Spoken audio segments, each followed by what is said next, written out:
I was shaving most of the days and I felt a little lump on the side of my neck. So off I go to a GP thinking it's a swollen gland. And then within 2 weeks, I'm in treatment, in radiotherapy, and being told that I've got throat cancer, base of the tongue and 2 secondaries each side of the neck. At the University of Derby and University Hospitals Derby and Burton NHS Foundation Trust and the University Hospitals of Leicester, we research cancers and cancer treatments. Recently, we've been raising awareness of head and neck cancer. Here we are in Derby Town Centre having an oral screening day, and what we're trying to do here with awareness and oral screening is so important. Head and neck cancer used to affect mainly older people, often with a history of smoking and drinking. But that's changing. We're seeing younger people, often men, present at clinic with disease at a late stage that's starting to spread. So before today, I had nothing, no idea about head and neck cancer. No, I have. I've never heard of neck and head cancer before. Head and neck cancers can be caused by a virus called human papillomavirus, or HPV.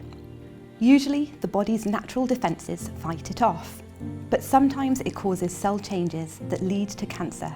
It's the same virus that can cause cervical cancer.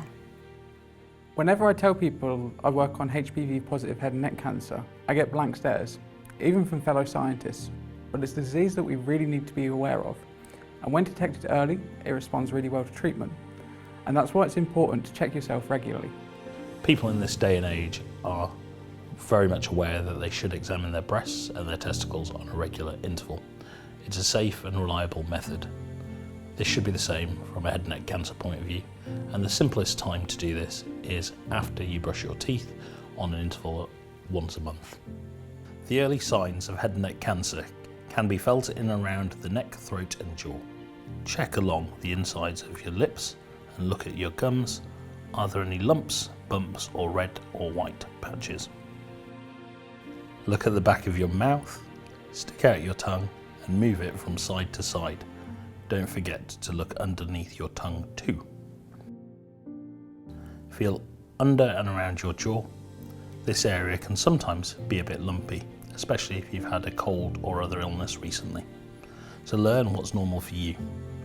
Anything that's new or unusual, such as a sore throat or hoarseness that you've had for over 3 weeks, it's time to see your doctor. It's a good idea to check yourself once a month. No, I've never had a screening before, and today was a great opportunity to do that. So now I've had a check today, I know how to check for lumps on the neck. I found it really easy. The procedure was very straightforward, painless, and yeah, I definitely recommend it. We've mentioned that head and neck cancer can be caused by HPV. HPV is very, very common. It's the virus that causes warts and verrucas, but some of these viruses can cause cancer. I'm a head and neck cancer survivor. I know I don't look like one. Early diagnosis doesn't just save lives, it saves quality of life. Now you know a bit more about head and neck cancer and HPV.